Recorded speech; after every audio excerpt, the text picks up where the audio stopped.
going to click record. So welcome to Breaking Barriers Through Brave Conversations, the second event in a 5-part series. Thank you for all the participants who've taken time out of your busy schedule on this great day to be here. And thank you for all the panelists for taking time out of their busy schedules to be here as well. We're going to begin. So I'm going to share my screen.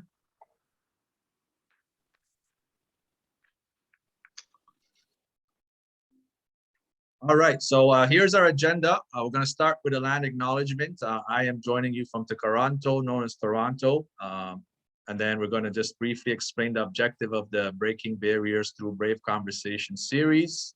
The focus of today is anti-Black racism as a systemic institutional problem and how it intersects with basketball and basketball subculture.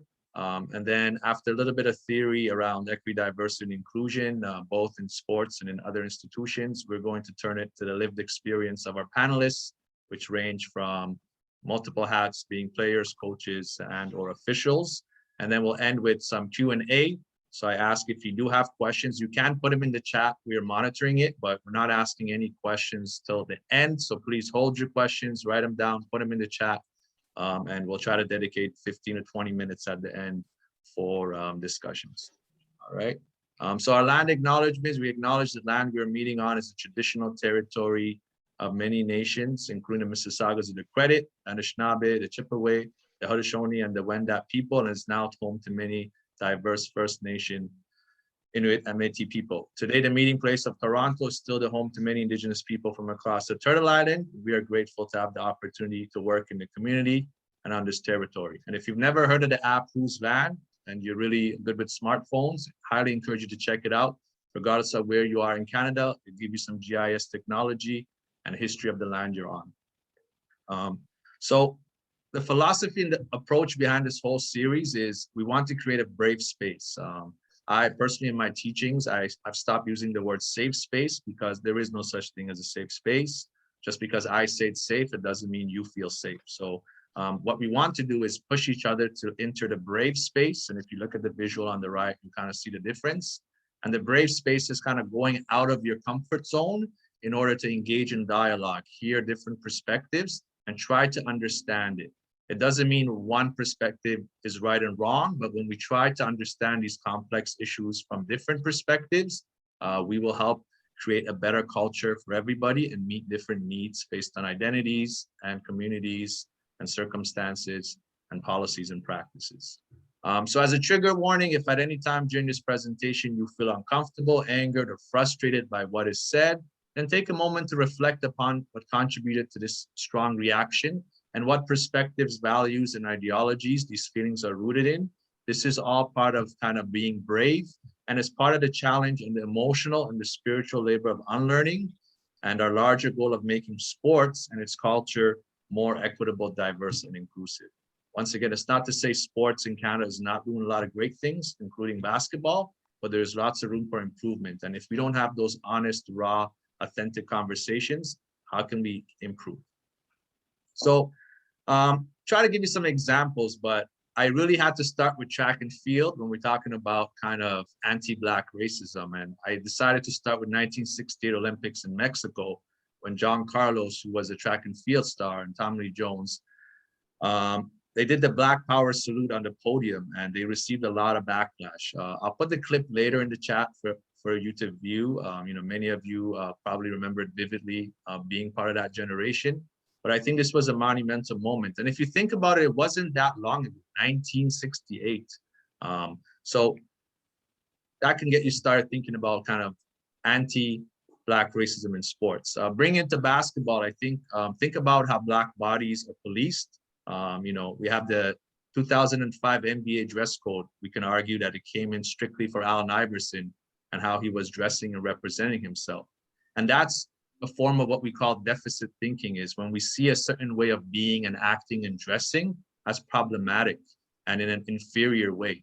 And if you think that way now, then I would say you have been influenced by the culture and media representations. Like if you see a kid who wears baggy pants and wears a baseball hat and you automatically assume negative things, you've been influenced by deficit thinking of taking certain characteristics and making generalization about it. We might use the term BIPOC throughout the presentation. It's short for Black, Indigenous, and people of color. There's good things to using that term, and there's bad things because it homogenizes and mixes a lot of experience in one word. So once again, I want you to think about it from different angles. But the idea behind tonight is to celebrate, but also amplify Black voices in leadership, because often on a systemic level, they are the lone voice, and that's problematic. So we come back to this concept where we started in the last series, looking at being Muslim. They use this, everyone uses this. Sorry. Picture. Yes. So we have systemic problems in Canada, and I want you to understand that the difference between equality and equity. And so equality, once we said, is sameness. Equity is fairness. And you know, in this middle picture, we are giving different boxes to people to be able to see the baseball game. It's a needs-based approach. And that's what we really need in our basketball culture, is how can we meet the different needs of our athletes, from our superstar athlete to our bench players. They all have different needs, and the same approach is not going to yield the same results. Eventually, we want to break the fence, which represents the systemic barriers, which represents inequality of access to opportunities. And so we're working towards that. But I'm going to leave sports a bit and give you some other stats, just so you think this is not just opinion-based. In the context of Ontario, where many of our panelists are located, we can go back to the 1992 Stephen Lewis report on race relations.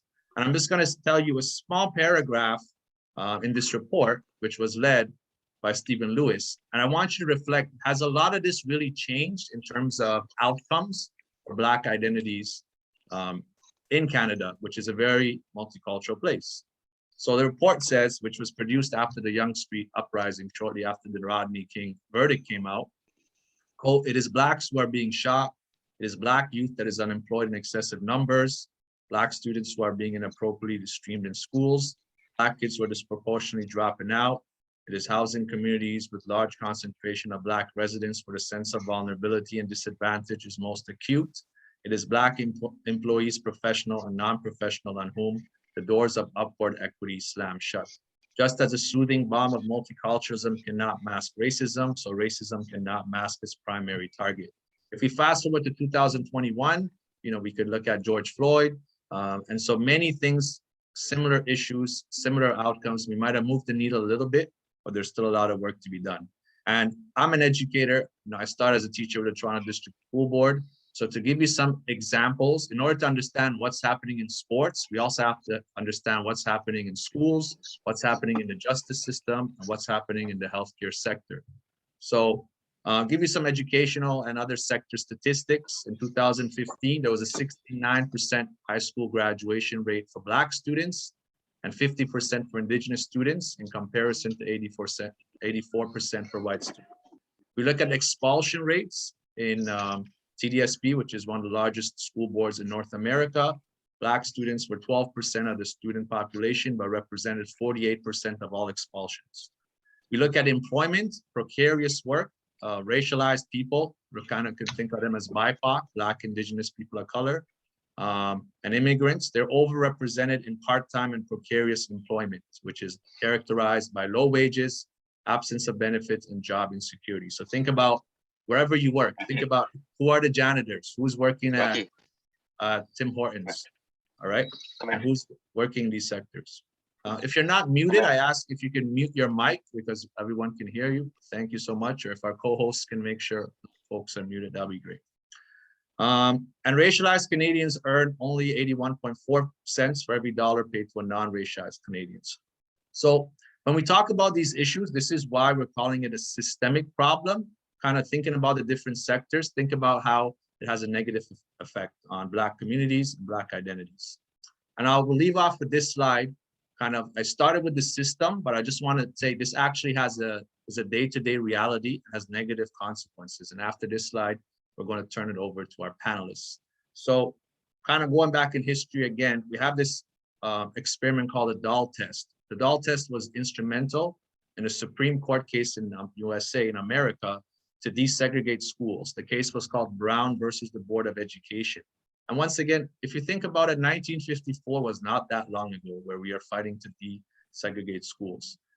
In this doll test, Kenneth Clark, a psychologist, asked young children as 3 to 4 years old, do they want to play with white dolls and black dolls, and why?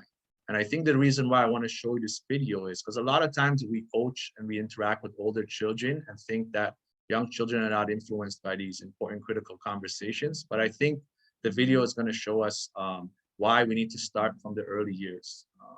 So let me share my screen to show you the video.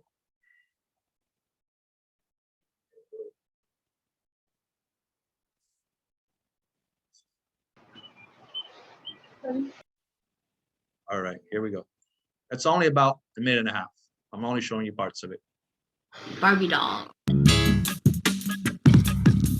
In Brown versus Board of Education, the famous case that desegregated schools in the 1950s, Dr. Kenneth Clark conducted a doll test with black children. He asked them to choose between a black doll and a white doll. In most instances, the majority of the children preferred the white doll.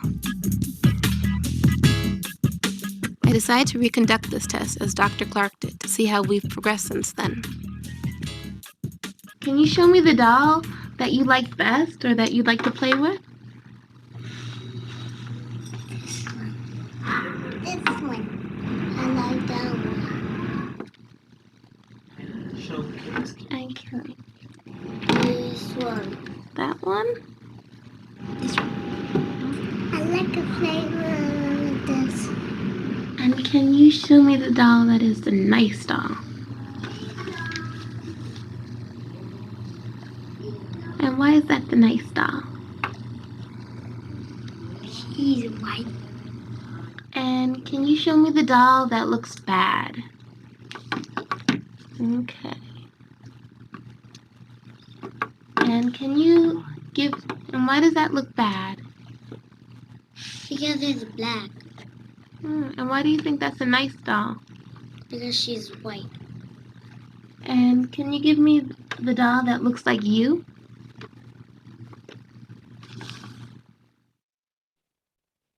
"15 out of the 21 children preferred the white doll.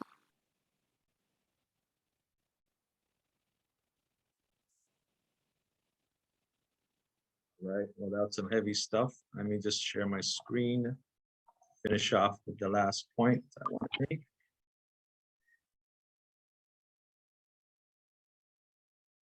Yeah, so the problem is that not that we are different, but how the consequences that arise from assigning meaning and social values to these differences, assuming who is superior and who is inferior.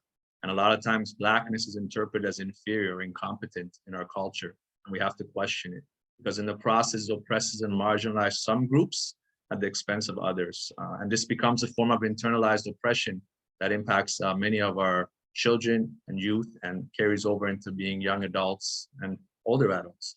So this is a rhetorical question throughout the night. I think as you hear the guest speakers, as players, coaches, officials, parents, community activists, and leaders in different capacities, ask yourself whose voices and experiences are you centering or are centered in your different communities, and who does it impact in what ways? And when I say centered, it's not enough to say you have a seat at the table, right? You can have a seat at the table, but still feel excluded. Many of us had negative schooling experiences. Yeah, we could still go to school, but it doesn't mean school was inviting and welcoming, and we saw positive representations and had good rapport with our teachers. So think about how do we center those experiences to create an inclusive culture? Of course, our focus is on sports, but many of those tactics and approaches and strategies are going to carry on to being a human being. You know, you have children and you have other people you have relationships with in your life. So I'll stop sharing here. I will do a quick intro of our guests. You know, they have very extensive experiences, so this is a very, very condensed version. Sally, maybe you can put the Eventbrite page one more time in the chat for others to read the extensive version of their profile. So you have Nadine Crowley. She's a social worker, as her career, FIBA referee and evaluator, and a CBOC member, heading to the Olympics as an evaluator. We have Claude Nemhard, Executive Director of Ontario Basketball and Chair of OBA's Diversity, Equity, and Inclusion Committee, and who has two sons who are on a great trajectory to head to the NBA. One just recently losing in the finals for Gonzaga, but what a wonderful season. We have Tamara Tatum. Congratulations, recently officially head coach of the women's basketball University of Toronto Varsity Blues, and of course a wonderful career, two-time Olympian with the Canadian women's national basketball team. And last but not least, we have Justin Bob. Also congratulations, most recently promoted to Director of Equity, Diversity, and Inclusion at the MLSE and head coach of the women's basketball team at Centennial College. So there's a whole lot of wealth of experiences, but also we want to tap into those lived experiences. Me, myself, I'm Ardavan Eizadirad, founder of Education Consulting. I'm just moderating the chat, but I'm also an assistant professor at Wilfrid Laurier University and a basketball referee, both able-bodied and wheelchair for 15 years. All right, so thank you.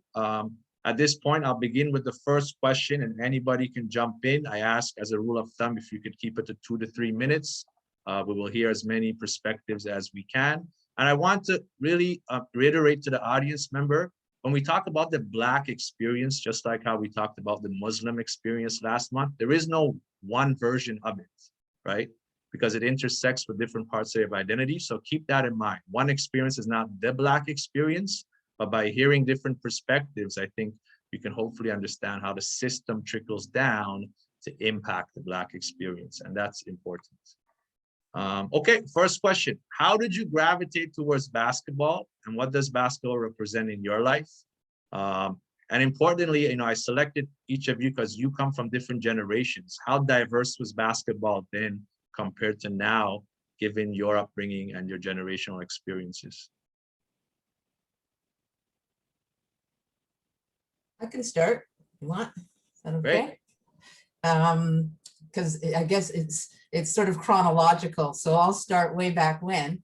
I gravitated towards basketball because of my father.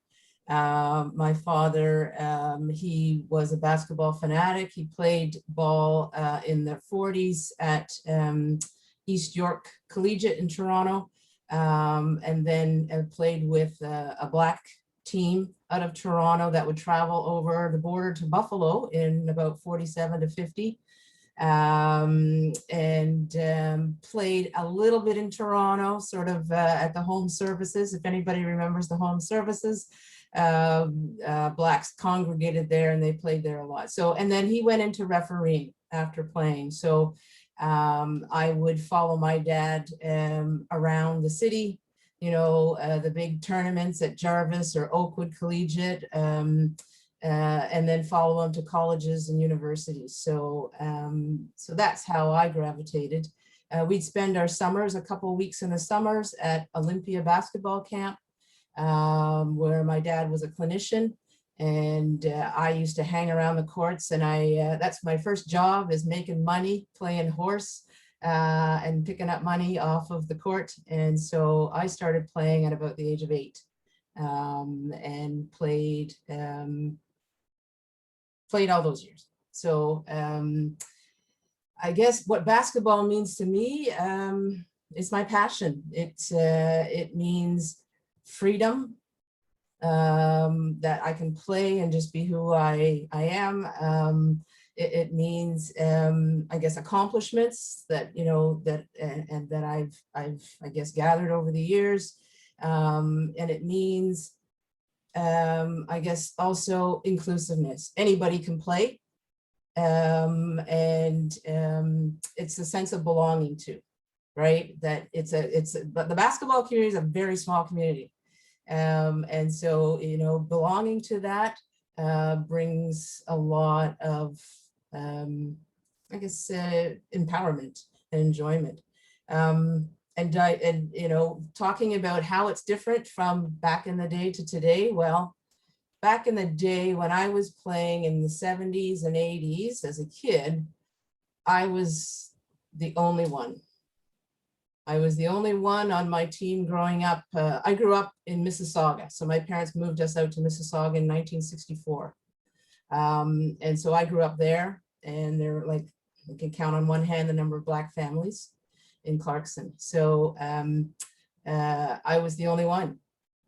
All through as a kid at Olympia, there wasn't any. I played JDP, you know, there are very few.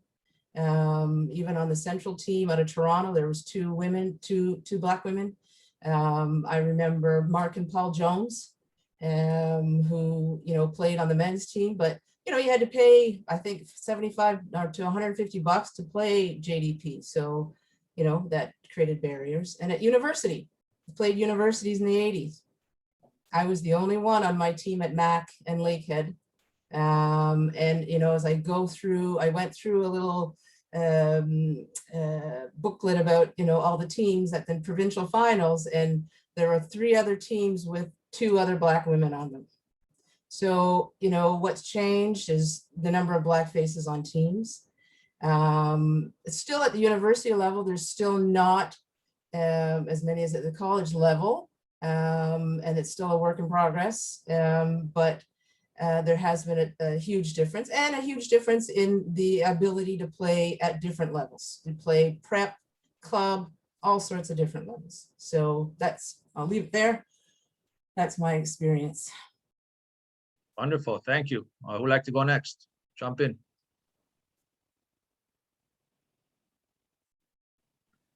Claude, you're muted. Sorry about that. I think I started playing basketball at, I guess, grade 6. I didn't really have the access. My parents, my godparents weren't really into sport. So I wasn't really privy to any organized basketball. There wasn't really any where I lived. So it was just street ball for me. And I had to make do with what I had around me. So I kind of vowed. I played high school, played university, but not university. I had to work, so I couldn't afford to play varsity. So I played in the college team. And then I did some programming. My older son was born. I coached him, did some Team Ontario stuff, did a lot of club coaching. It's become my life, basketball. And what I vowed when I had my kids was to give them the opportunities I never had access to. Playing house league, playing rep, playing for their school team. So it's opened a lot of doors for my family. It's given them education for free, high school level in the US. It's given them high school, universities paid for. So it's opened a lot of doors I never had access to when I was younger. It's been a blessing. I met a lot of people that I know, and it's put me in this position I am right now. In a position to hopefully make change and give access to kids that I was that young kid at one point in time. And I'm excited for the future. It's nice to see Tamara as a coach at U of T, Justin Bob doing his thing, Nadine doing her thing. Very proud of you, Ardavan. So this panel alone makes me very proud, because I don't know Justin, Tamara, I know Tamara a little bit, but to see Justin where he is right now is amazing. Tamara, you know, I've known her for a while playing, and just it's a good look. And Nadine, I don't know you, but I've heard of you numerous times, and this is a blessing. So I could ramble on. Giving me a time frame is tough, but this is a blessing. Yeah, thank you. I think, I mean, to your point, I think your generation, I would say you suffered more, but you also you broke doors to make it a little bit easier on the next generation. And I think let's go to Tamara and Justin to kind of hear their trajectory. I can go. So for me, basketball has been like the light in my life, right? I started playing because my brother was playing, because it was popular in my household, and we were watching the NBA finals all the time on TV every year. It was competitive. I mean, people wanted Jordan to win, and I was super competitive. I wanted the other team to win just because Michael Jordan always won. So I mean, basketball became a huge part of my family, even though it's not something my parents necessarily played growing up. My parents never played basketball.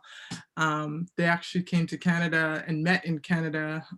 They're both from Jamaica. So coming here, creating a life for themselves, creating a good life for their family has been something that I'll never take for granted. I play basketball because it's something that makes me, like Nadine said, it's freeing, right? It also, like Claude said, it opened up a lot of doors for me and my family. My parents would have never been able to send 3 kids off on to school. We all got full scholarships to play basketball in the States. So basketball, again, has opened a lot of doors.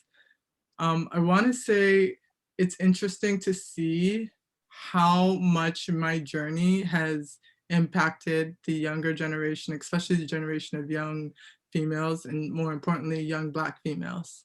I didn't have that when I was growing up. I was looking up to my brother. I was looking up to players that in the NBA, and then halfway through my childhood, or well, I guess my teen years, the WNBA came around, and that was like so exciting for me, right? I love Cynthia Cooper, Cheryl Swoops, all those players that started playing, Lisa Leslie, and to see how big women's basketball is now, and being a part of that change in Canada is definitely like, it's a blessing. And I definitely think that's one of the reasons why basketball has been a huge, huge part of my life. Great, thank you. Justin. Yeah, Ardavan, first of all, thank you for holding this space, man. I really appreciate this. I think you asked how has it changed. I think it's spaces like this and people like you who are courageous enough to hold space for these uncomfortable conversations.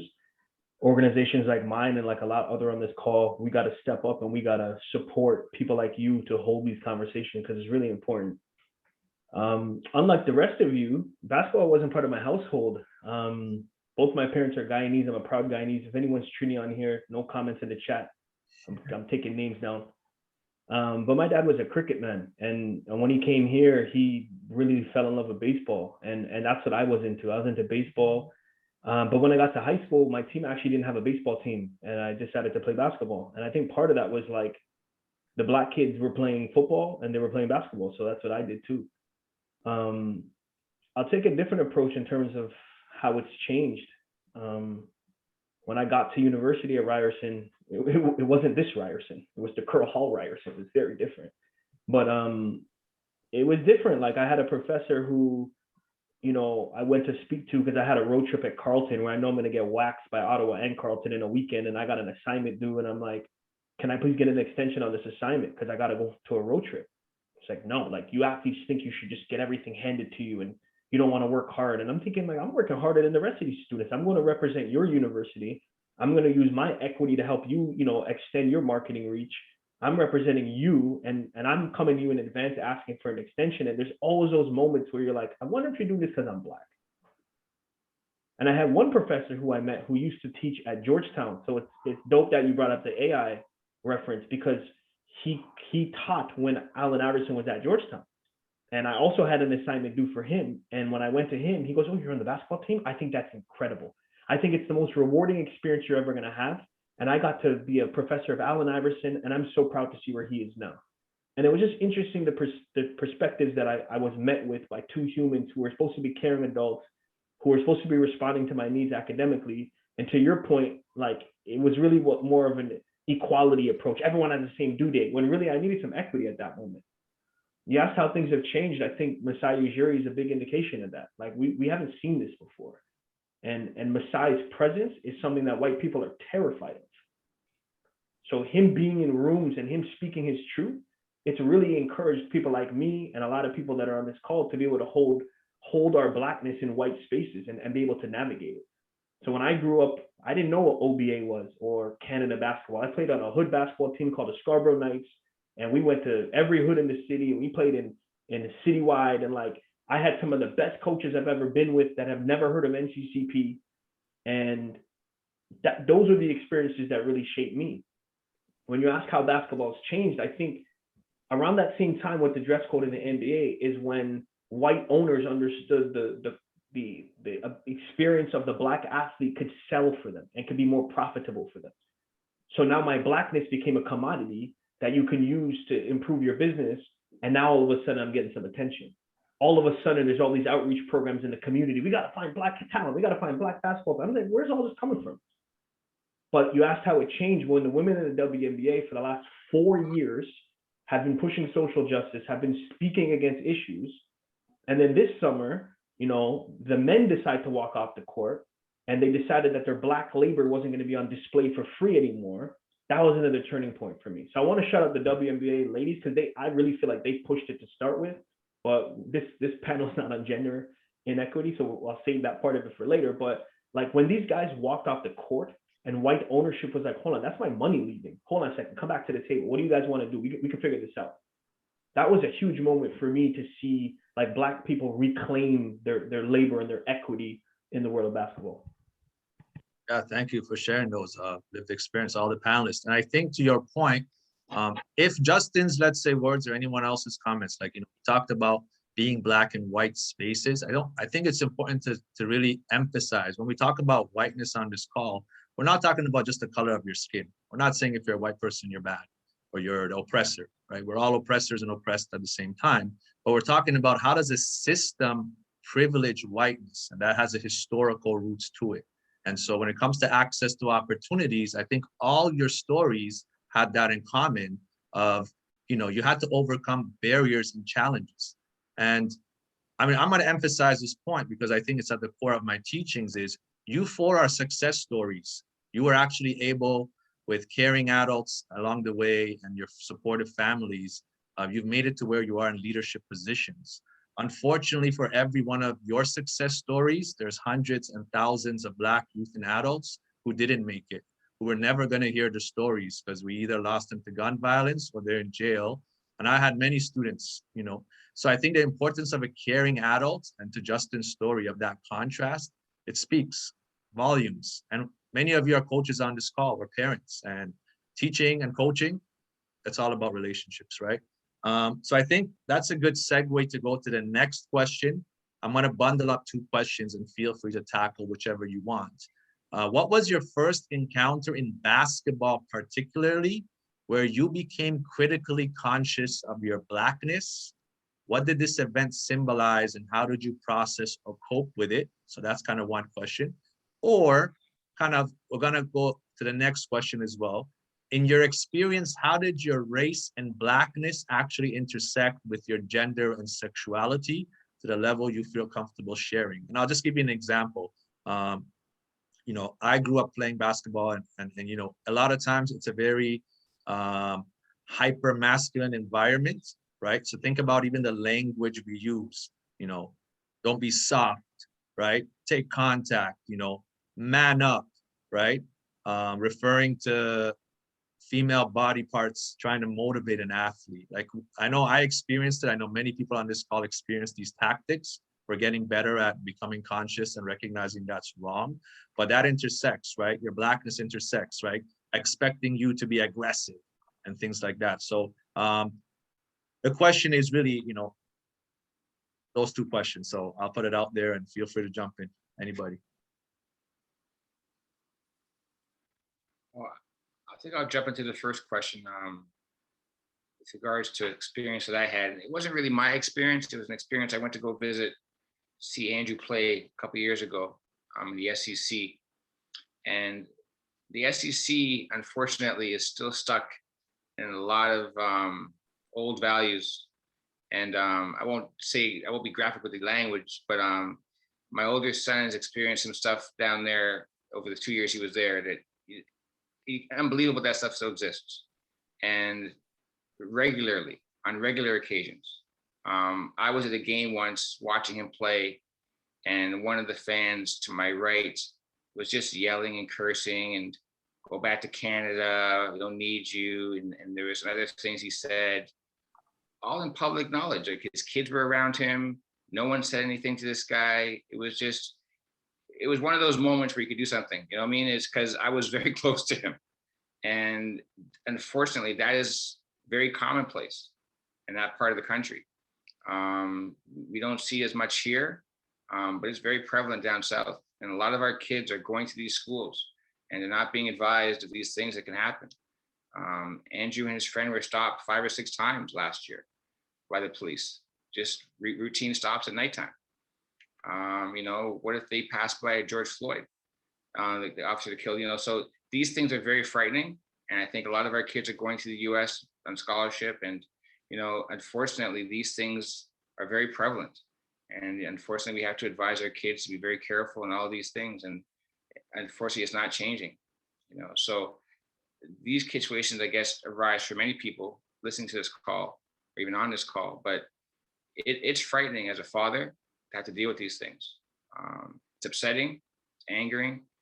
And that's why in my role, I'm trying to educate every day what I do, be inclusive, get kids involved. It's funny, Justin mentioned Citywide. That's a program that we're trying to bring back, because that's a program that gives young kids that don't have access to opportunities, access to basketball, to get them off the street, to get them into a positive situation. So that's mine, because I think it's happened to many of us, unfortunately, our kids out there, and it's continued to happen. So we have to have dialogue to fix these things. Great, thank you for sharing those. Who would like to go next? All right.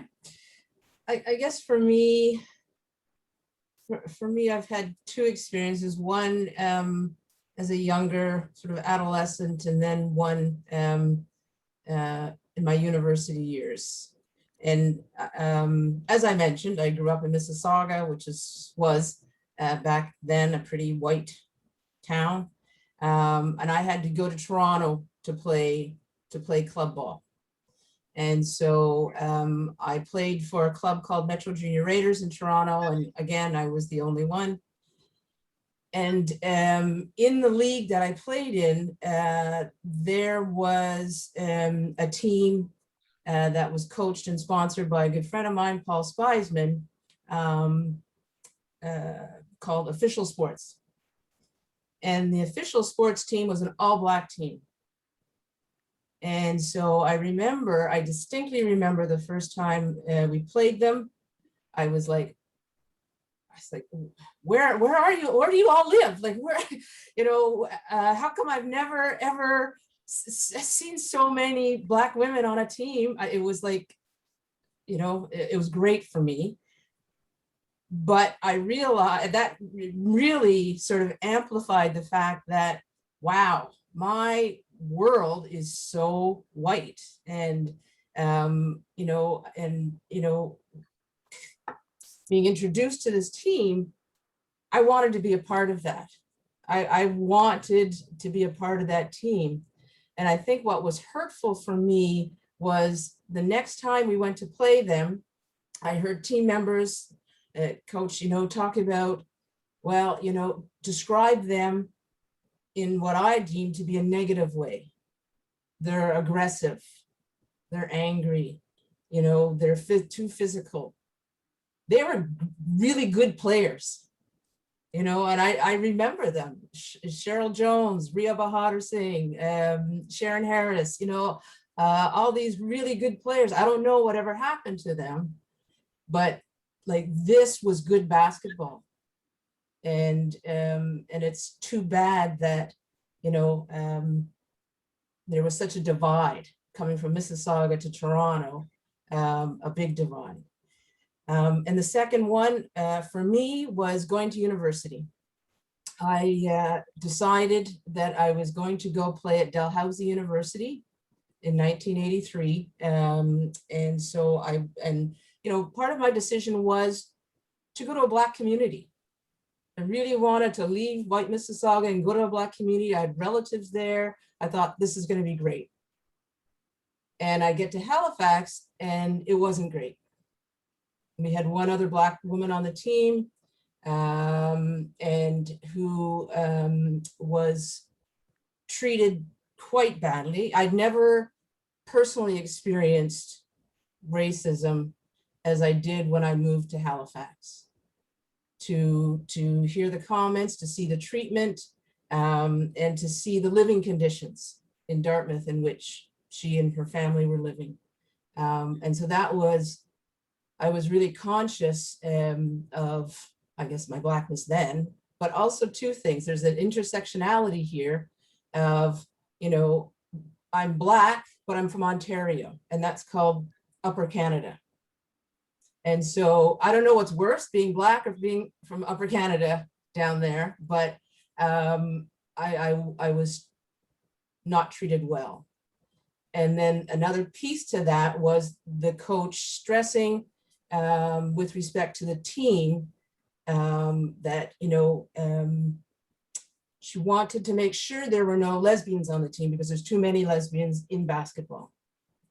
So for me, I I was a subordinate in a lot of ways, being Black, being Upper Canadian, being a lesbian, you name it. So I was fighting up pushing a boulder up of a hill right from the first day I got there. And I don't know if anybody's been to Dallas. Well, back in the 80s, there were hardly any Blacks there at the university. So those two, I think, events for me were quite formative, and were also very difficult to relive in preparing for this. There's still the feelings, the emotions are still there.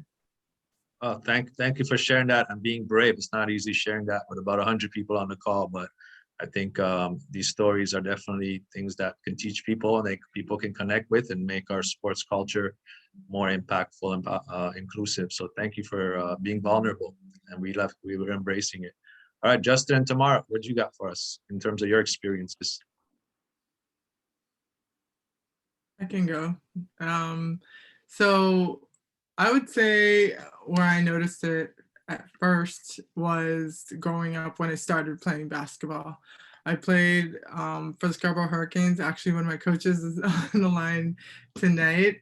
And we were a group of all Black girls playing the sport we love. We were one of the only Black teams in the OBA at that time. And I mean, we noticed we were different, but in some cases we felt that way too, right? Just by sometimes the way we walked into gyms, how you were treated, things like that. But we loved playing with each other, right? And there was one other predominantly Black team, and that was the Jane and Finch team. So there was a huge rivalry between us and them, and who was going to be the better team, right? Who was going to be the better quote unquote Black team, right? So we had this weird rivalry, but we loved each other at the same time because we wanted each other to do well. But it's interesting how we noticed how different we were at such a young age, seeing all these different white teams. And we go into so many different gyms in Peterborough, Markham, Kitchener, really all over. And every gym we went into, we didn't see people like us, right? So it's completely changed now, right? You see so many of these schools, you see so many young Black girls getting opportunities all over. It's interesting to see. And then I would say another time, I guess for me, really noticing it a lot was when I was overseas, playing basketball overseas. 90% of the time, I was the only Black person in the town, let alone the team, right? So it was a different way of life. It was a different way of living. You noticed that you were different. And somehow I had to figure out how to survive, fit in, and do what I needed to do to be over there, make money, and be over there to be the best basketball player I could be for my country. But you go through things. I remember being in Russia in 2017, and we're at an airport, and to get into the airport, you kind of have to put your bag on it's like a conveyor belt, and it goes through and they scan it. And this is like getting into the airport. So there's people behind you. So my entire team's going through. It's me and our American. We're both 2 Black women. Half our team goes, get through no problem. We go, and then they're like, no, we need to check their bags again. They checked our bags again, put it back through the belt. All right, no, we actually need to search their bags. So now they're searching our bags, they're checking our passports. I was like, we didn't even walk into the airport yet. You didn't check anyone else's before us. We're all clearly together, right? So that's where you're on display. Things are happening. You don't know what to do. You don't know how to respond. And in a lot of ways, it's embarrassing. It's sad. But at the same time, you sit there and you think, wow, this is happening. It's 2017. How is this still happening? So that's that's where I noticed it a lot, especially in different pockets while I was overseas. Great. Thank you for sharing. No, I appreciate you all sharing those stories. Nadine, you're surrounded by love tonight. So I don't know about Dal in the 80s, but that part's different. I won't talk about like early experience. I'll talk about like current things. Like, you know, to Claude's point, trying to put on basketball tournaments for young people. I was running a program called Midnight Basketball with Toronto Community Housing. Officials didn't want to take the gate. It was too late at night. It was too many Black kids from too many priority neighborhoods, and they didn't feel safe in the gym. So now I got to book extra security, money that could be going towards the youth just to get officials to show up. All of that, and it turns out just end up being officials like Ardavan that show up because they understand the value for these young people and what it could mean. And things have changed a lot with officiating and the demographic of officials, and I think that's supported growth of programs like that too. It's like coaching in the OCAA on the women's side, where there's literally only like 7 teams in the OCAA East. And I walk into any gym in Ontario, an official will say, who's the head coach? Because my entire bench and my entire staff is racialized. Like, bro, you can Google before I get here. It's not that many of us. It's like walking into a Canada basketball or Ontario basketball clinic and having to think before I get there, which sneakers should I wear? Am I going to look too young? Are they not going to take me serious if I dress like this? Should I dress like the rest of them? It's like coaching a team of a whole bunch of racialized females who feel comfortable in our gym to circle wrap their hair before practice or to wear a scarf on their head, but they can't do that everywhere else. It's these like pervasive issues that just continue to happen like in all facets of the game. It's like sitting at a tournament with a whole bunch of college coaches, university coaches, Canada basketball coaches, OBA coaches, and listening to the words that they use to describe the athletes on the court.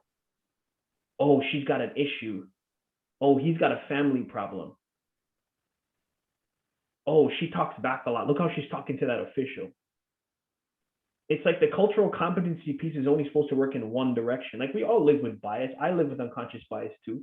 Like when I pull up to St. Lawrence College in Kingston and like, you know, 9 of the 12 girls are white girls. I'm like, we're going to get bombed tonight. No zone. They're all good shooters. They're white. They got to be good shooters. We're all guilty of the same things when it comes to unconscious bias. But the systemic ability to hold back and oppress different people is where it really gets tough. It's like when I go to a Centennial volleyball game and there's 1 security guard, but when we have a Centennial basketball game, there's 15. It's like at the end of the women's soccer match, all the families get to hang around and stand on the pitch and talk together and hug pre-COVID, hug each other and hang out. And at the end of the basketball game, security's like, everybody needs to leave the gym immediately. And I'm thinking, well, what's the difference though? Like, why are you so afraid right now? Because there's Black people in the gym? So these are the moments that keep happening, Ardavan, where it's like, it's pervasive and it's exhausting because it's all the time, right? It's the imbalance of power that's created when I'm a 6'2" Black man, and I know you wouldn't say that to me on the street, but for some reason in the context of a basketball gym, because either you have a whistle or your title is athletic director, you feel like you can look at me or speak to me a certain type of way. Or you can speak to my athletes or look at my players a certain type of way, or make assumptions about who they are or what they might be, or, you know, oh, like, let's not put her on the team. She can't shoot that well. I've never heard that about other kids. For some reason, when Black athletes are underdeveloped in shot form and technique, we write them off. Oh, it's too late for that kid. They can't shoot. Look at that shot pocket. Look at that release. Who coaches us? Who's making those investments in our community? Because unless we start to do that, it's not going to work. And you made a really good point, Ardavan, that like we made it, and that's the Black experience. You got to make it out. It's got to become normalized that you're not trying to make it out, and that it's normal for all of us to be where we are today. And that's the goal, you know, that I think we all have as a community, is to work towards having that outcome where it's not weird when U of T hires a Black female head coach. It's not weird anymore when you look at, like, if you remove Tamara's picture from the press release and you talked about her accolades as a basketball player and a coach, nobody would be like, oh my God, this is so cool. It would have been like, oh, okay, cool. They hired a former Olympian. Makes sense. For some reason, this one hit us differently. And I think that's the goal that we all have. Thank you for sharing that. And I remember I had a colleague who kind of talking about making it, and the person told me they used to hate it when every time they achieved something new, it was the first black this, the first black that. They almost hated that because, you know, as you said, we need to normalize it and not say that's an exceptionality. And I think, you know, your examples and your collectively what you've shared speaks to how perhaps the Black experience on a systemic level really involves policing of your mannerism, how you dress, how you talk, right? And, you know, last month, I think we saw a lot of similarities when we talked about the Muslim experience. So this is why we're talking about how do we change the culture as a collective. And I'm also going to jump in as an official. Like, if you got offended by the comments Justin said, I want to go back to that trigger I started with. Ask yourself why that rubbed you the wrong way, perhaps when Justin, Nadine, Claude, or Tamara told the story and they're talking about a coach, they're talking about a teacher, they're talking about a referee. It's not about being right or wrong. You know, he felt that way. And the key is, how do we make sure we can make sports inclusive? So when everybody walks in the gym, they feel like they belong and they don't have to police themselves. And I think that's the key piece. We're talking about systemic things. And a lot of times what happens is when we do have these brave conversations, the system tries to dismiss it as, oh, that's just one case. Oh, that doesn't really happen all the time, right? So we really need to take time to listen to these stories if we really want to make change. So I think with about 13, 14 minutes, because I do want to leave some time, I want to change the focus of our questions to actually, what do we do? I think your stories really hit home. People are connecting with it. So I'm going to ask, I'm going to put two questions together. And before I go to that, I want to say something about institutions. You know, they are the problem and they're also the answer. And what I mean by that is, you know, I work for many educational institutions and sports. You know, my life has been the intersection of education and sports. What happens is when someone accomplishes great things, what do? We say they are our alumni, we contributed to their success, we help them develop those skills. But institutions, they never want to take credit for contributing to the success and failures of others who didn't make it. And I think this is what the conversation is about. If we want to make sports more inclusive, is, well, just as much as we can contribute to someone's success by not being caring, by dismissing their experiences, by dismissing their feelings, we also contribute to their failure and dropping out and not finishing the program or not wanting to pursue a certain opportunity. So once again, how do we move the needle so we contribute to more success at the expense of others' failures, particularly Black and BIPOC identity? So my next two questions, I'll throw them out there as a collective. And we want to wrap up by a 7:42 latest, so we can kind of take up some great questions and comments from the audience. So my two questions is, one, what can organizations, particularly basketball organizations, do to mitigate anti-Black racism embedded in institutional policies and practices at all levels and ensure equitable access to opportunity? So you can even share with us perhaps what you've experienced that you think is effective and what you've experienced that's ineffective. And the second part, or the second question, is organizations need to go, as I said, from being welcoming to being anti-oppressive. As I said earlier, it's not only good enough to say, well, you can play basketball, we'll pay for it. If there's no caring relationship, as you said, when you walk in the gym, you don't feel like you belong and everyone is putting you down or looking at you inferiorly, you're not going to want to stick around, okay? It's the same thing with education and teaching.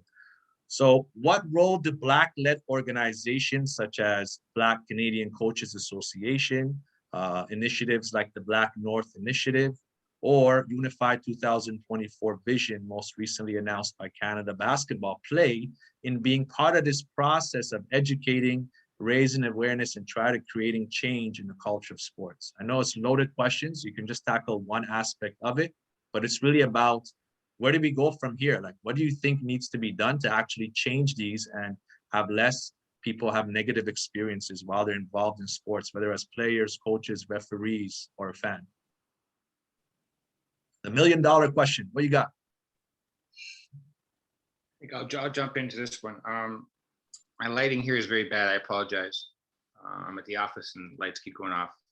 I think at Ontario Basketball right now, we are doing an equity audit of the organization to create an equity strategy, to create a culture here. Because as a PSO, as a governing body for basketball, I think it's very important that we have a culture here that promotes DEI, helps kids. I mean, as a big part of the kids in this province are clubs of competition, they play for pay. There's a large group of kids that don't have access to basketball. And the goal of this organization going forward is going to be very inclusive to all those groups. It's a massive initiative, and at the same time, we just have to get stuff done. The fact that you have Justin on the call, recently I met someone at Canada Basketball, Michael Bartlett. There's a lot of people in this space that are willing to help, but this is not the time for talk anymore. This is the time for doing. We have to create avenues and just do it. The money's out there. People are receptive, businesses are receptive to give money for these programs. I'm not one that likes a lot of long talk. I want to get things done. The opportunities are there, just have to get it done.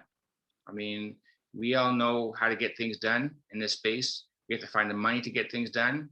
We have to make them sustainable, because the worst thing we can do, because sometimes these things get very political and there's money thrown at it for a period of time. You cannot give these kids that we want to access a 2 or 3 month program. It has to be sustainable. It can't be all about the sport. It has to be education pieces tied in there, mental health, a lot of things. And that's why I myself have asked Ardavan to be on our committee. He's going to be helping immensely in this process. A good friend of mine, Devon Jones. These are legends in our community, and these are the people that will guide us. I don't have all the answers, but I have access to people. I mean, Justin, for the first time tonight, I will definitely be calling you Justin at some point, because long talk is not my friend. It's not the community's friend. We have to get things done. We know what to do. We have allies in the community that want to help. I went to a school that was predominantly Jewish and Chinese, York Mills Collegiate. High school friends have reached out to me to help.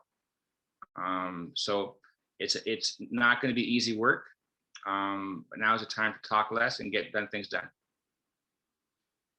Great, thank you. Others, what do you think as action-oriented ways to move forward?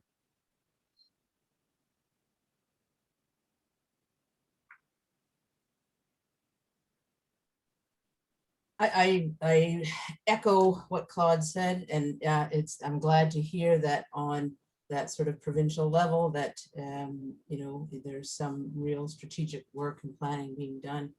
I think I can speak to the Canada Basketball Unified program and committees that they have. It's really trying to, again, change the culture from within by having a sort of a committee to monitor and to ensure that policies and procedures and program education are put in place. But also, an organization like Canada Basketball has a wide reach. And so they can reach out to stakeholders provincially, nationally, internationally, in order to create some type of a strategic plan to move to action. And I think that, there's been a lot of movement over the past year with Canada Basketball in enacting this committee towards action and a strategic plan. So I think, the wide reach, helping to educate, helping to speak up and take a stand on certain issues, I think is really important. Also to envelop the entire basketball community. And the entire basketball community is quite mixed. And I think what they're trying to do is to bring everybody in to say, we are one community and we're going to meet your needs. So, so I think with respect to that, that's important. Great, thank you. Justin or Tamar, would you like to jump in? I mean, I could quickly. I agree with Nate. Both of you guys in terms of what you've said. I'm involved with Unified 2024, and I honestly think we've been doing some really good things this past year through Canada Basketball. One of the biggest things is that people want change and people want immediate action. We don't want to wait around anymore, right? So really creating the change, but also acting on it sooner than later is really, really important when it comes to changing what's happening and just changing the trajectory of how things are going. Speaking up, listening. I mean, some of the policies and procedures, having more representation is important, so that when you think of a school like U of T, you're not thinking of, oh my gosh, man, is the only Black coach there, Black head coach there, right? There are multiple Black head coaches there, and I'm not the only person that people are gonna kind of think about when you think about U of T. Just creating more opportunities for people that don't have opportunities, I think, is also super important as well. Wonderful, thank you. Yeah, what they said. This is where I find it challenging. Like I'm privileged and I have a lot of access to people and information. So I know the work that Beth is doing at U of T. I know the work Hart House is doing at U of T before you even get their T. But like as a Black person that's a stakeholder, I don't see it. I don't hear it. And if I can't see it happening, I don't think anything's happening. And I think Canada basketball was weak last year. I think Ontario basketball was weak too. I'm part of the Coaches Association of Ontario. I thought we were weak too. I work for the Toronto Maple Leafs. We were weak too. And this is not me pointing the finger at other organizations and not taking accountability for myself as well. But like, we stood behind people like UT and our Black athletes who made comments, and we retweeted those. And we said, yeah, the basketball community's in. No, we're not. The systemic pieces need to change immediately. And it's not just about Black faces, it's about inclusion and belonging in those spaces. So we can actually bring our true self to work, bring our true self to basketball, and start to show the value and the impact we can actually have if we're at the table. And I'm proud now of the direction CB is going and the direction Ontario basketball is going and Coaches Ontario is going. We just announced yesterday with the Toronto Maple Leafs that next season we're going to hire 2 staff on our team that are Black or Indigenous. Like we would have never used those words on a job call before. So we're growing, and I think growth is a big piece of that. I'm going to shout out Dr. Christopher Taylor. He, like at the University of Waterloo, like, man, he says some stuff to me and it blows me up. So I'm going to share it with you, and I got to give him the credit for it.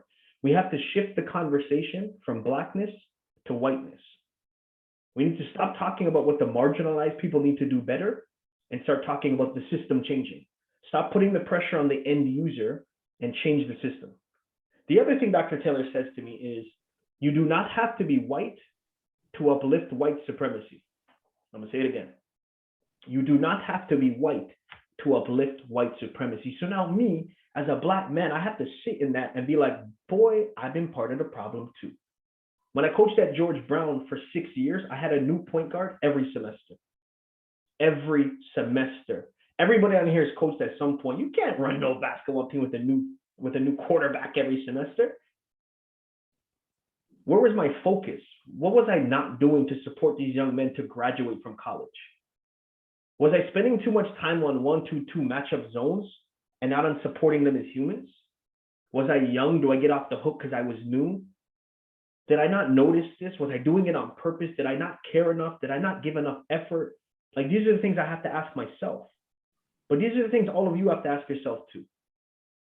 If I go to one more high school game and see a matchup zone and a zone press and 16 play calls from the sideline, I'm going to lose it.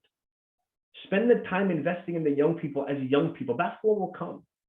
It's not that serious. So me as a coach, I have to change the way that I view this. And for me, it comes down to the first thing is unconscious bias. Like I said, I have it too, you know? So if you walk through an airport, Ardavan, I know you had the Muslim conversation the last time, and you see like a military-aged man whose skin is brown with a big beard, who speaks aggressively in another language, would you think he's a terrorist? What makes you think that? So if I'm sitting on the TTC subway and it's crowded, it's packed, it's rush hour, and no one will sit in the seat beside me, would you report that as racism? Would you notice that it was racism? Probably not.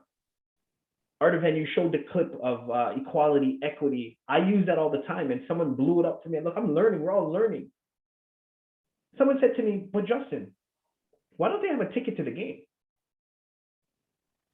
And I was like, boy, you're right. They're still outside. The fence is gone, but why aren't they sitting at the game? There's no way that we as basketball coaches do the same drills with our corner shooters our point guards, and our post players. Because equality doesn't win basketball games. Equity does.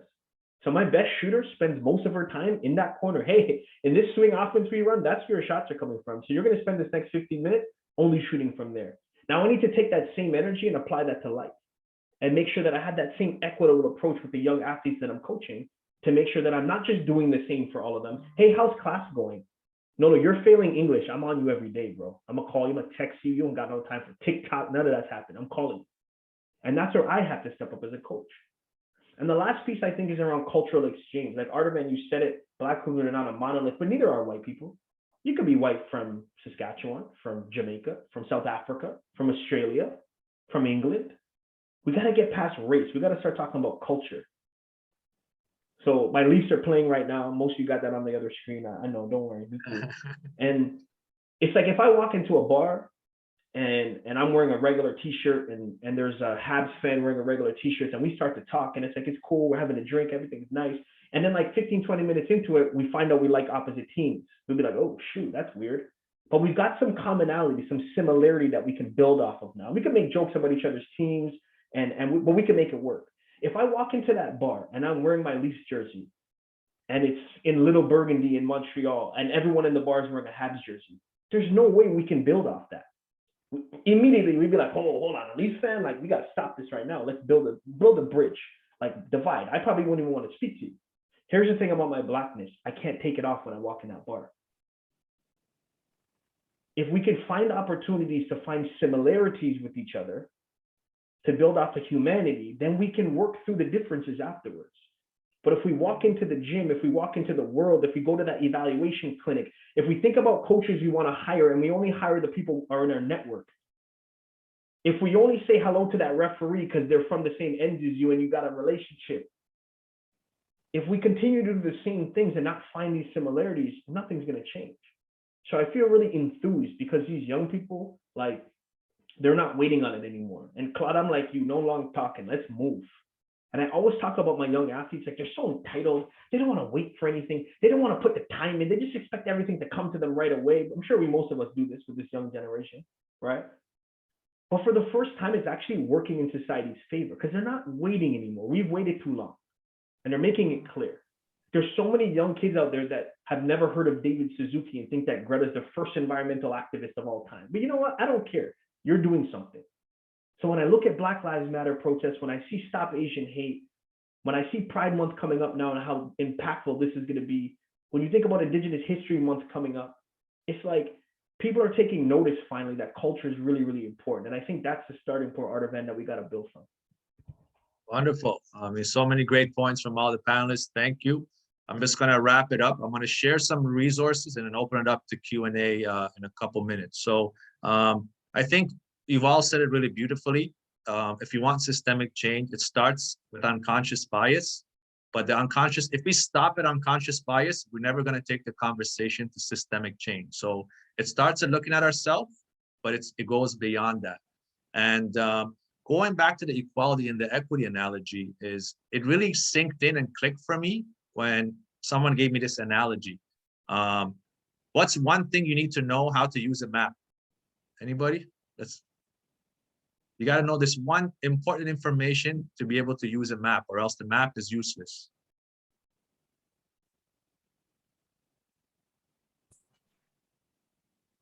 Where you are? Yeah, where you are on the map, not the north, south, east, west. If you don't know where you are on the map is useless. So if you want to be equitable to your athletes, to your coworkers, you have to know where you're at and also where they're at. And guess what? In order for you to know where they're really at, you have to build a relationship with them. You have to know them beyond basketball and coming into the gym. You have to know their name. You have to know who they live with. You have to know whether they go when they leave the gym, right? Everybody on this call, I met through basketball, but really basketball is secondary based on the life discussions we've had over time, some more than others. So if you're not a caring adult and you're exclusively focusing on basketball, you cannot be equitable. Okay. I mean, many of us, we didn't become big time basketball players, but we remember memories that last us a lifetime because it was that caring relationship that influenced us, right? So please keep that in mind. I think We don't have time because I do want to dedicate some time to Q&A. So thank you for all the panelists. I'm just going to share my screen and just share with you a couple of resources. We will email these resources out by next week, along with the recording of the event for people who are not able to make it. And please pass on the word. You know, we don't want the conversation to be one and done. You know, talk to your family members, siblings, coaches, organizations. We got to keep the conversations going and continue to have these brave conversations. Also, in the chat, we have Sally who's putting in a quick little feedback form. It's just 3-4 quick questions. If you have time to do it while you're on the call or tomorrow, we continue to receive feedback to better these sessions. There's 3 more. So let me just share my screen and quickly share with you the resources that, as I say, you don't need to write this down. I'll put in the chat and email it out as well. But Canadian context, the Skin I'm In documentary is amazing. It's about 45 minutes and it's all accessible on YouTube. We'll share that. If you don't know the Allen Iverson story before he got to the NBA, it's a quite moving story filled with how he had to overcome many systemic barriers and racism. So that's a great documentary. And then a great TED Talk by African author Chimamanda Adichie. 20 minutes, very powerful, Danger of a Single Story. And some of you, these are very popular. You might have seen these, but it's great to share. And if you want more statistics, it's not just lived experience, there's numbers to back it up. The Coloring of Poverty fact sheets, most recently 2019, it gives you some great examples. Some of those stats I shared with you were compiled by Color of Poverty. Lastly, I know some of you might leave early, just coming up, feedback. You could either fill out the survey or email us at EDIcation Consulting. Check out our website for more resources that are free and accessible. Next month, we're gonna do an event around being female in the world of basketball.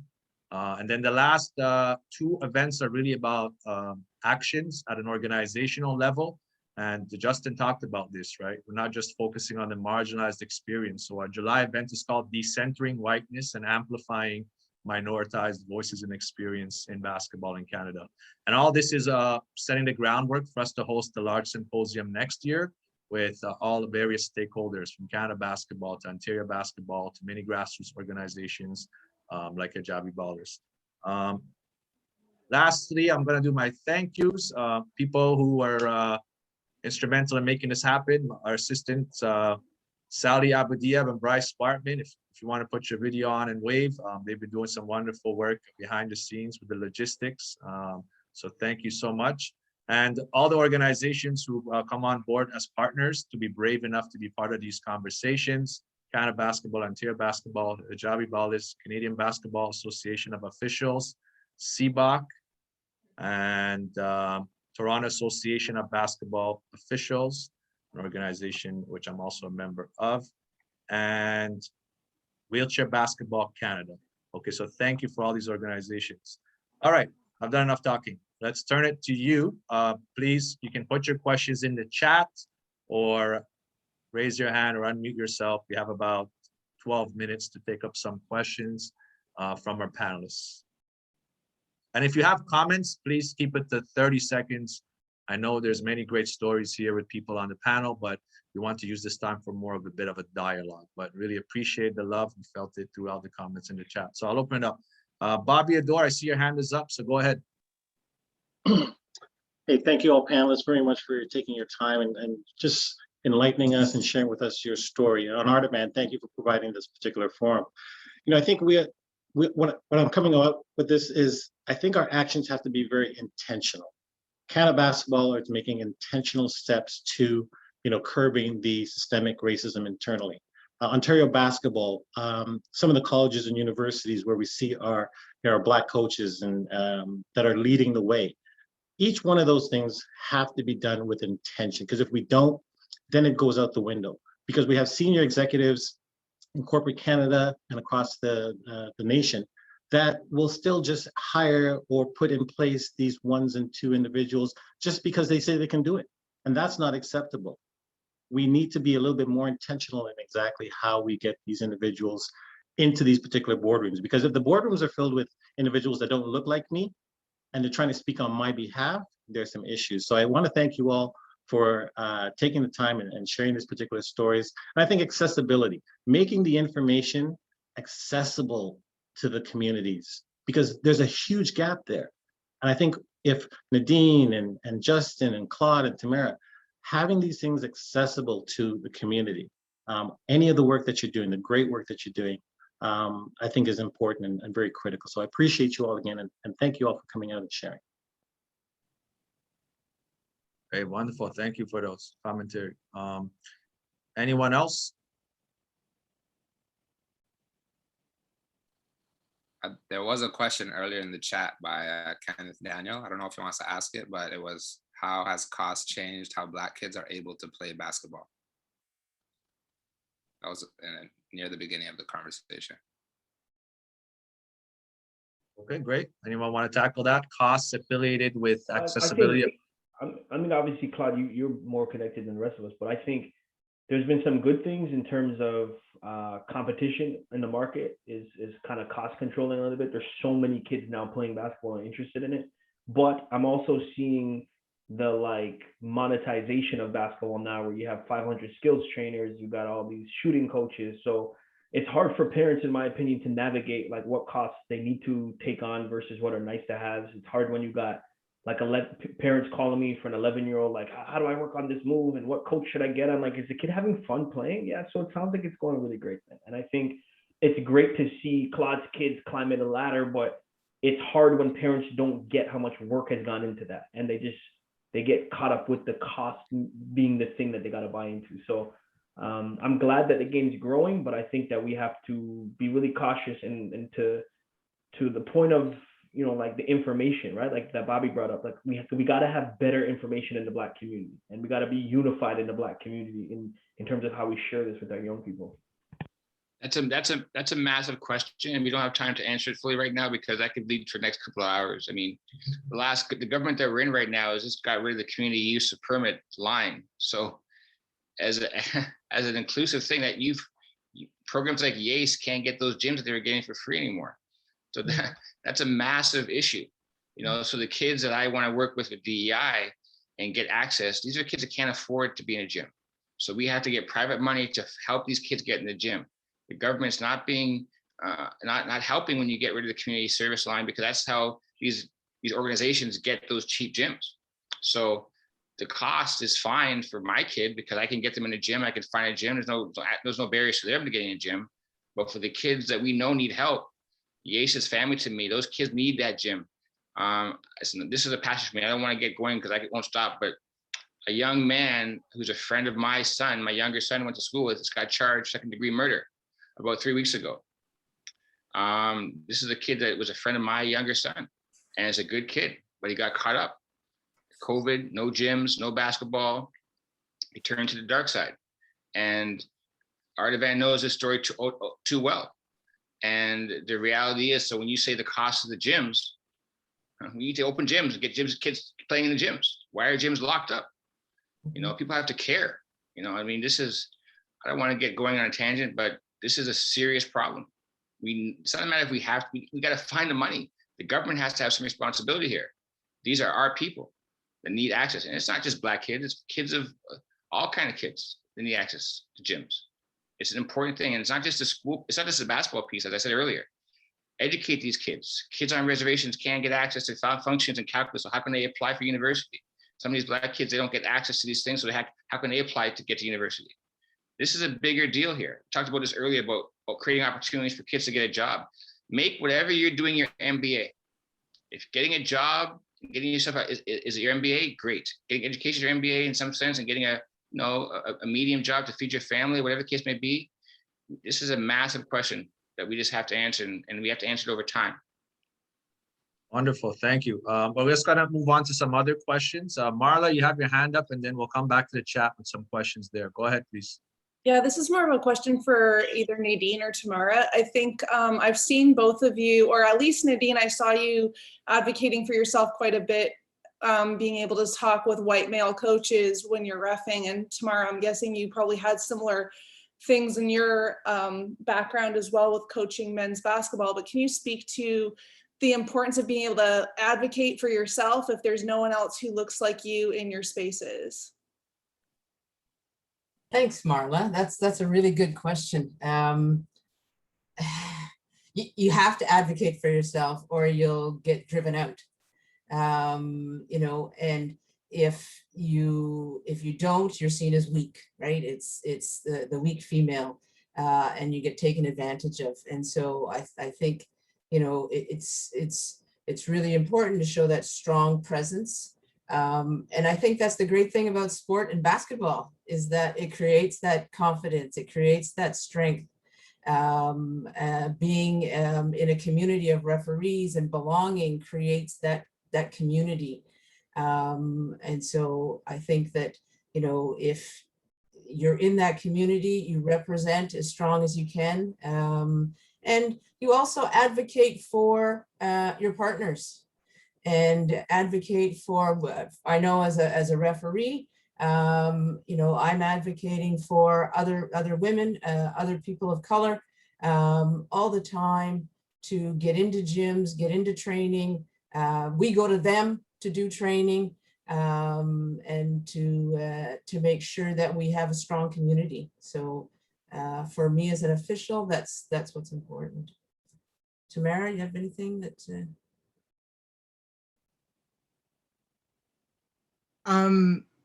Yeah, I totally agree with what you're saying in terms of just advocating for yourself and advocating for what you bring to the table. I think the experience side is a huge piece to that.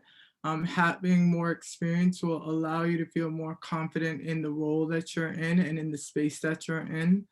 When I coached with the 905, it was the first time I coached guys. It's the first time I coached men playing basketball, and obviously at first it was uncomfortable for me because when I was in a space that I was not used to, but being in so many different spaces in my past and having to experience being the only different person in the room helped me be in that space and helped me be strong in that space. So it's all about really knowing that you have the experience, giving yourself, making sure that you do gain valuable experience, and then at the end of the day, feeling confident in these spaces to show that you do belong there. So Yeah, and I think something that Ardavan talked about, relationships. A big part of it is also about building those relationships. Like I said, basketball community is small. You're going to see these people a lot as you travel across the country or people move to different positions. It's about building those relationships, and I think that you can do it by sharing a common language and a common passion for the sport. And as a referee, being human. Not being authoritative, not being, just by being you, bringing you to the court. So thanks for that, Marla. All right, great questions. I'm gonna read the last question in the chat, and I see Farhan has his hand up. We're gonna pose both questions and then wrap up. We understand if you need to go, but if you do have the time and want to stay on the call, we're probably gonna take a couple more minutes just to wrap up. And I thank our panelists for staying hungry and pushing through this with us. Dinner is coming soon. All right, so in the chat, what was in a meeting with City of Ottawa today about lack of basketball facilities available. The city is all in on massive investment in more ice rinks, but thinks community school are only source. What are you doing, Basketball Ontario Canada, to get political on infrastructure? I did see Michael Bartlett did respond, but if others would like to jump in as well, that'd be great. And Farhan, we're gonna go with you as the last question or comment, so please unmute yourself and ask. You want me to ask now or wait until? No, go ahead. We're gonna do Okay. 2 for 1. Okay. I want to thank everyone, obviously, for sharing experiences. I know it's not easy, and I learned a lot just listening. And the funny thing is, I've crossed paths with almost everyone here, and now I've gotten to know you a little bit better, which is great. My question to the panelists is, and just like a preamble, is I know Nadine and Ardavan and people like Mike Thompson, John McFarland, from a national perspective, are working very hard on the officiating side and how we as officials internally can be better. But I don't think we dialogue enough with coaches. How can we be better? If you could maybe just mention one thing, how can we as officials be better in how we address Black coaches, Black players from a systemic or systematic perspective, not just individuals, because I noticed it just as an official too, but like what can we do better from your experience coaching at all levels that we can take back to our members locally and as well as on a national level. Okay, just want to remind you, you have about 30 seconds to respond to that. So it has to be. Yeah, I think Mike's comment in the chat was good for the first question. On the second one, at the youth level, oftentimes the official is the only person in the gym getting paid. The parents are volunteering, the coaches are volunteering, the scorekeepers are volunteering. So I put the onus all on you as an official at that level. At our level, where we're all getting paid, I think our leagues and our officiating governing bodies need to speak more. Like I always give the example that the SEC is officiated differently than the ACC because the teams are paying for the service and they work together to decide what brand of basketball they want to have. When I go to Quebec, they don't call any hand checks, but I'm good with it because it's very consistent. And I find that the lack of consistency and to Nadine's point, the lack of cultural competency in just holding a conversation is where we have the problem. So here's a systemic example. Farhan blows on me. He runs across the court because FIBA says he has to. Now I can't talk to him. Like we can't even have a dialogue about what the call was, what I thought, what he thought. He's running away. And it's not his fault, that's the rule. But I think there's rule changes like that where we can just talk for 30 seconds. And when you had enough, you can be like, yo, that's enough, I'm done. But I think that's a good example of like how we could change it. Anyone else? I'm just gonna open it up. If any other panelists would like to make any final comments before we wrap up. Thank you for everyone who's hanged with us. And I just want to leave you with one final nugget is, we're going to continue these conversations, but when you go to sleep and you wake up tomorrow, ask yourself, what are you doing that speaks in actions to be part of the solution and not part of the problem? And if we can all do that, reflect and actually act, we can move the needle. It doesn't mean we're not going to lose kids to the systematic issues, but if it's step by step, we can move the needle. Hopefully we're going to have more people stay in sports than leave sports, because the number one reason people leave sports, it's not fun anymore. Okay, doesn't matter what age group we're talking about. So if we can keep sports fun and inclusive, we're going to be able to keep more people in it for a longer time, and not just at an elite level, but at a recreation level, and gain all the other benefits as well. Okay, I'll turn it to the panelists. Please, any final comments? We want punchlines here. You got to end off on a good note. So I hope you have your punchline ready before we say goodbye. No pressure. Anything you could say. I'm just messing with you. Go ahead. Thank you. You know what? I think I've grown just over the past hour and a half with respect to, hey, Paul, good to see you. Just respect to hearing everybody, hearing people's stories, but also the passion that's on here for basketball and to make it better. And a lot of the ideas that were bantered around, I thank you. I'm going to wake up tomorrow, Ardavan, with a huge smile on my face, because I've been moved somewhere from where I started out today. So thank you. Thanks for inviting me. Thank you for allowing me to meet and to reconnect with some of these wonderful people. I appreciate it. Great. Thank you for being here. Others? I guess I could just go. Just thanks for having us. I thought it was a really good conversation. It was nice to hear all the different perspectives from different backgrounds, different areas of our profession, or what we've done in the past up until now. So yeah, just leave it with embrace the change that's happening and figure out where you fit in that change, and start asking questions if you don't know the answers to things. It's always good to know the why and understand the why as we continue to go through this new era of things that are happening in our society. Right, thank you. I'll let you go, Justin. Big up to you, Ardavan. Much love. Appreciate the opportunity. My one thing is invest in and hire Black women. That's the key.